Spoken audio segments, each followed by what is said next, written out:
तो कहने का मतलब ये है कि डोनाल्ड जे ट्रंप के मेहमान बनेंगे इमरान खान साहब व्हाइट हाउस में दोबारा। तो शहबाज शरीफ साहब का लकी 8 है। शहबाज शरीफ साहब जो है वो नाम के हवाले से कुंभ राशि में है, और आसिफ अली जरदारी साहब जो है वो नाम से मेघ राशि एरीज में है, उनका लकी नंबर 9 है। तो खैर ये तो मैंने अभी सरसरी सी बात की है, लेकिन एक बात और बताता चलूं, अगले महीने जो है 8 अप्रैल को सूरज ग्रहण है, यानी कि उसको सोलर एक्लिप्स कहा जाता है। सूरज ग्रहण भी मुल्क पाकिस्तान के लिए या पूरी खित्ता या पूरी दुनिया के लिए इतना अच्छा नहीं है।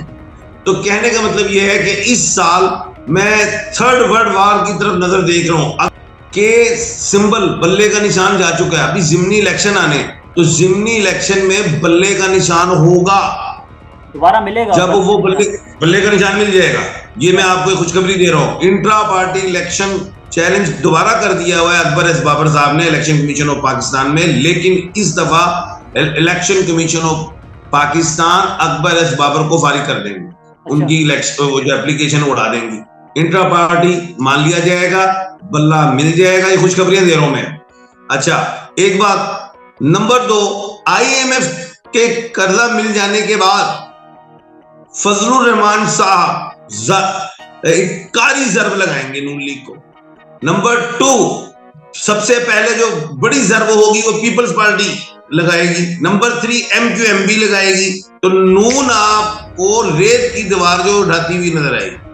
अच्छा, अब आर्मी चीफ के मुतालिक थोड़ा सा मैं आपसे सवाल करना चाहूँगा। आर्मी चीफ के मुतालिक थोड़ा सा बताएं कि क्या इनको एक्सटेंशन मिल सकती है जनरल बाजवा की तरह, या फिर ये नहीं लेंगे एक्सटेंशन अगर इनको देना भी चाहें तो। बिस्मिल्लाहिर्रहमानिर्रहीम। ख़वातीन व हज़रात, अस्सलाम वालेकुम। मैं हूँ शाकिर अनवर सैयद। उम्मीद करता हूँ आप सब लोग खैर वाफियत से होंगे।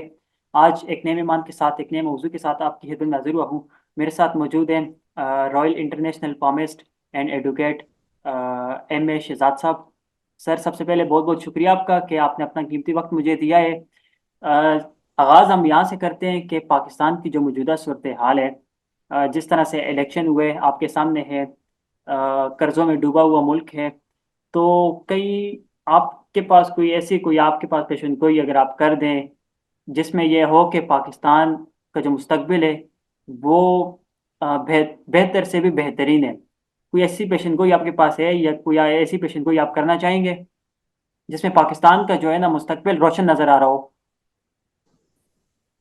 बिस्मिल्लाहिर्रहमानिर्रहीम। इन्नल्लाह यअमुरु बिल अदल वल एहसान। बेशक अल्लाह हुक्म देता है इंसाफ करने का और एहसान करने का। बेटा, आपका सवाल ऐसा है जिससे मुझे ये अंदाजा हुआ कि आप नौजवान हैं और बल्कि नजर भी आ रहे हैं, लेकिन आपके चेहरे पे एक मायूसी है जिससे मुझे ये अंदाजा हुआ कि पूरे कौम के नौजवान जो है 67% वो भी मायूस कि हमारा मुल्क किस सिमत जा रहा है। क्योंकि जब हमारा मुल्क पाकिस्तान बना तो ये वही मुल्क है, आज से 35 साल 40 साल पीछे देखें कि हमने जर्मनी को भी कर्जा दिया, जापान पे, हिरोशिमा पे, नागासाकी पे बम्बार्डमेंट, एटम बम मारे गए, हमारे चावलों की जहाज गए। हमारा ये वही मुल्क है जिसने एमिरेट्स एयरलाइन बनाई जाके। हमारा ये वही मुल्क है कि जिसकी PIA ने पहले लैंड किया चाइना की सरजमीन पे और चाइना को मुतारफ करवाया दुनिया में। हम वो हैं। हमारा वही ये मुल्क है कि जिसने कॉन्स्टिट्यूशन पता नहीं किसी कंट्री का, आई डोंट नो, मलेशिया के, इंडोनेशिया किसके का बनाया।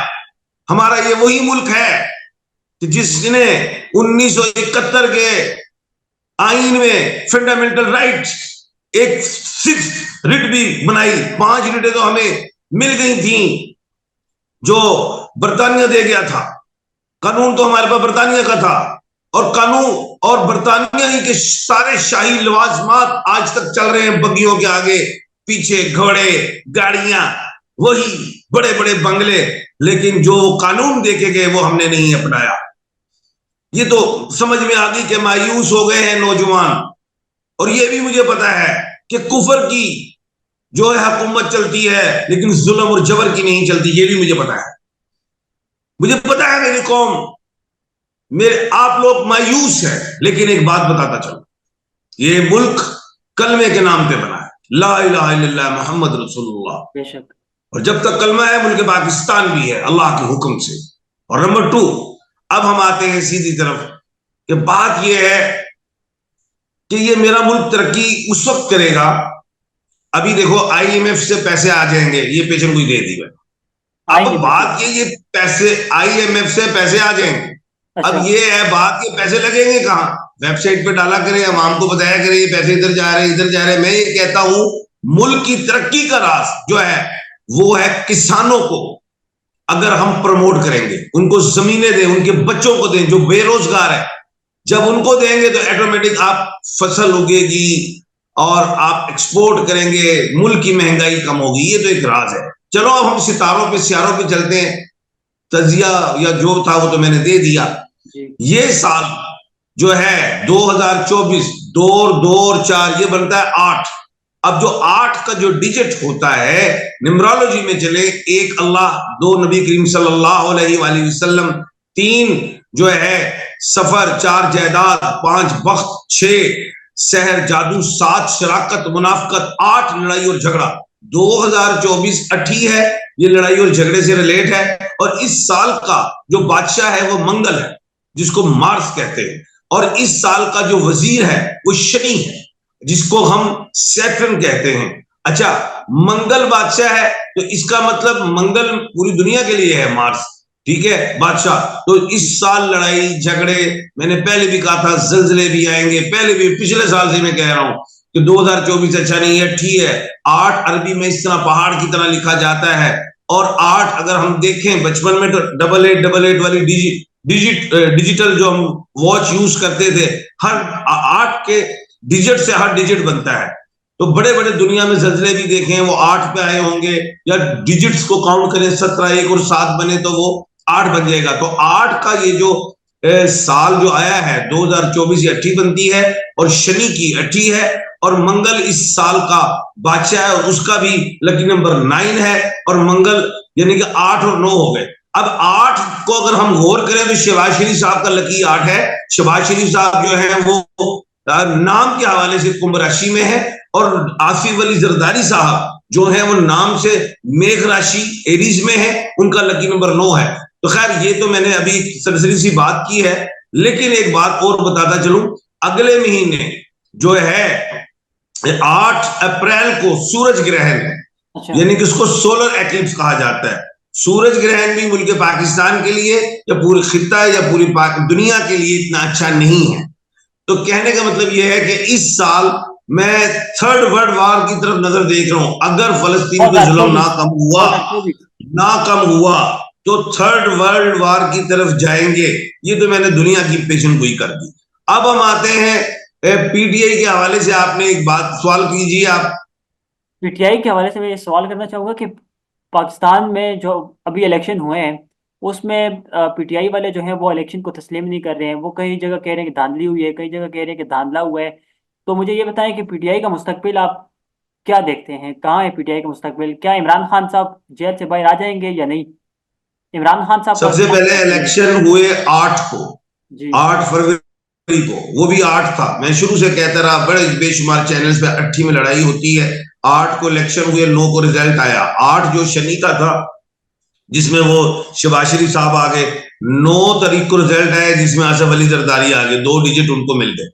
लेकिन मैंडेट चोरी हुआ, कौम कहती है सारी चीज चोरी हुआ, और ये मुतनाज़ा इलेक्शन है और जिससे कौम भी मायूस है। मैंने इस पे कहा था कि अभी मखसूस नशिस्तों के हवाले से बात थी जो मैं शुरू से पेशन गोई करता आया हूं कि PTI की जो लीगल टीम है उनसे गलतियां नहीं, गलती हुए, बड़े बड़े ब्लंडर हुए हैं। तो मैंने ये कहा था कि वो हामिद रजा साहब के हवाले से जो इन्होंने पार्टी को ज्वाइन किया वो तो खुद अपनी पार्टी से ही नहीं लड़े, और फिर उन्होंने मखसूस नशिस्तें भी नहीं मांगी। मैंने वक्त से पहले ही कह दिया, और मैंने कहा ये अदालत में यही सवाल होंगे, और पिशावर हाई कोर्ट में वही सवाल हुए। खैर वो वहां से उड़ गए। लेकिन मैंने बेशुमार चैनल्स पे कहा। लेकिन एक बात मैं बता दूं कि अब ये फैसला सुप्रीम कोर्ट में होगा, और कौम को, ओवरसीज पाकिस्तानियों को और नौजवानों को खुशखबरी दे रहा हूं कि वो जो मखसूस नशिस्तें जो माले गनीमत समझ के दूसरी पार्टी को दे दी, या उन्होंने छीन लिया, ले ली, या जो मैच फिक्स था, वो अगस्त सुप्रीम कोर्ट वापस ले लेगी और उनको खाली छोड़ देगी। अब बात रही दूसरी के सिंबल बल्ले का निशान जा चुका है, अभी जिमनी इलेक्शन आने, तो जिमनी इलेक्शन में बल्ले का निशान होगा, दोबारा मिलेगा जब वो बल्ले का निशान मिल जाएगा। ये मैं आपको खुशखबरी दे रहा हूं, इंट्रा पार्टी इलेक्शन चैलेंज दोबारा कर दिया हुआ है अकबर एस बाबर साहब ने इलेक्शन कमीशन ऑफ पाकिस्तान में, लेकिन इस दफा Election Commission of Pakistan Akbar S Babar को फारिग कर देंगे। उनकी इलेक्शन वो जो एप्लीकेशन उड़ा देंगी, इंट्रा पार्टी मान लिया जाएगा, बल्ला मिल जाएगा। ये खुशखबरियां दे रहा हूं मैं।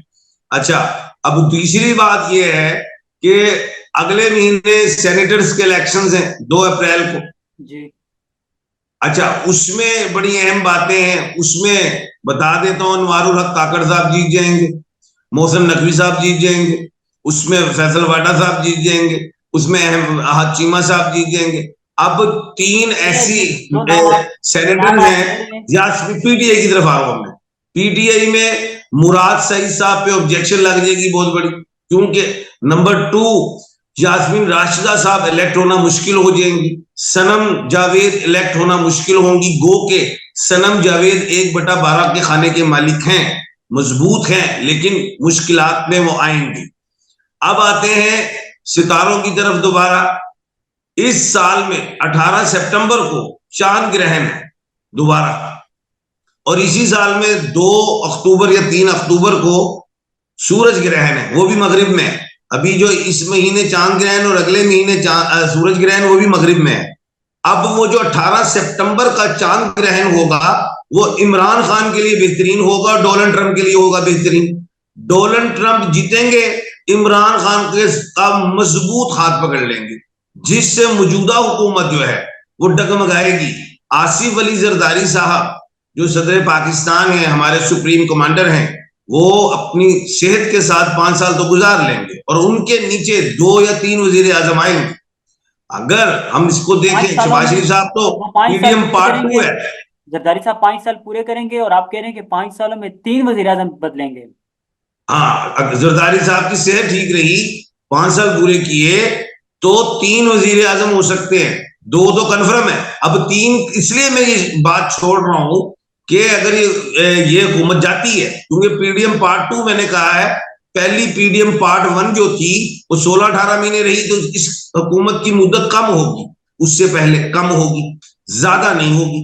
अब इसका मतलब हुआ कि शहबाज शरीफ साहब हट जाएंगे तो दूसरे वजीर आजम आ जाए तो ठीक है, नहीं तो निगरान सेटअप आएगा, तो निगरान में फिर वजीर आजम ही आएंगे ना, उसके बाद फिर इलेक्शन होंगे, फिर तीसरे वजीर आजम हो गए। बात समझ गए होंगे आप।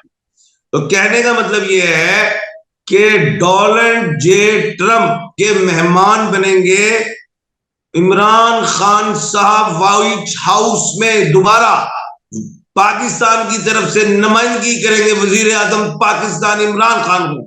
ये जीतने के बाद तो मैंने पेशन गोई कर दी। इमरान खान इस वक्त इमरान खान अडियाला यूनिवर्सिटी में है, पीएचडी की डिग्री ले रहे हैं, लास्ट सेमेस्टर है, सेमेस्टर उनका इन्हीं महीनों में कंप्लीट होगा।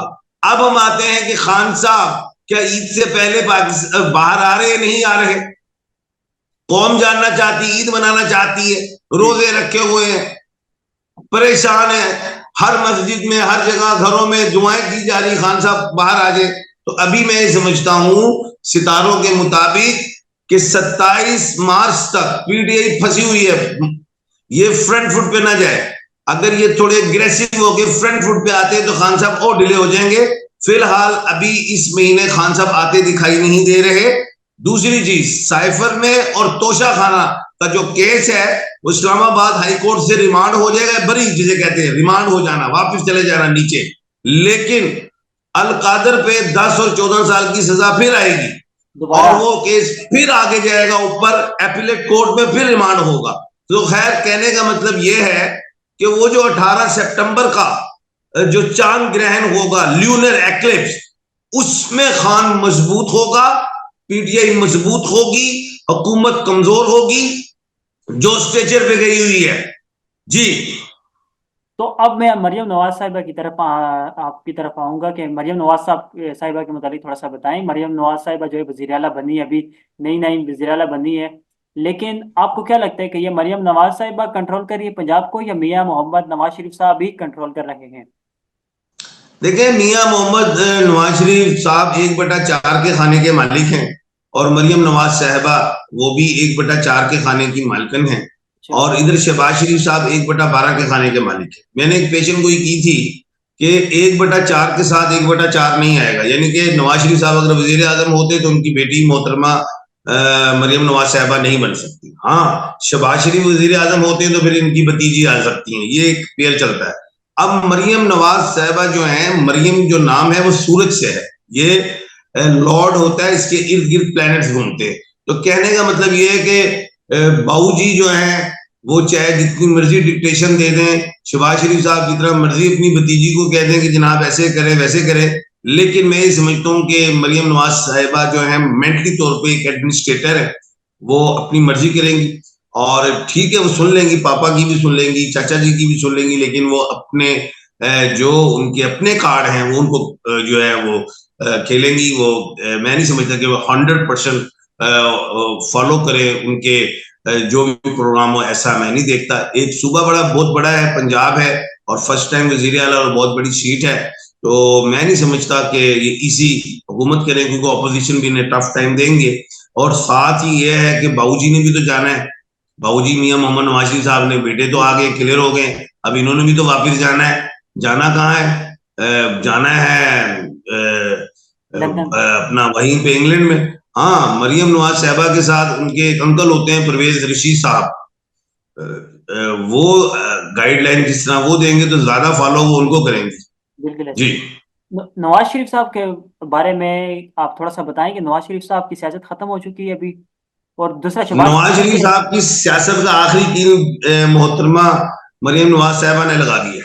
अच्छा ठीक है, तो ये आखिरी इनकी बारी थी, खत्म हो गई है, और अब दोबारा नहीं आएंगे। बस यही है कि बाबूजी को मैं ये समझता था उनको इस टाइम पे इलेक्शन लड़ना नहीं चाहिए था, खिताब करते कि जनाब मैंने 35 साल इस मुल्क को चलाने की कोशिश की, मेहनत की, नहीं चल सका, तो गुड बाय, मैं से जो गलती हुई, गुस्सा क्यों हुई, माफी मांगता हूँ, तो कौम उनको फूलों के हाथ पहना देती।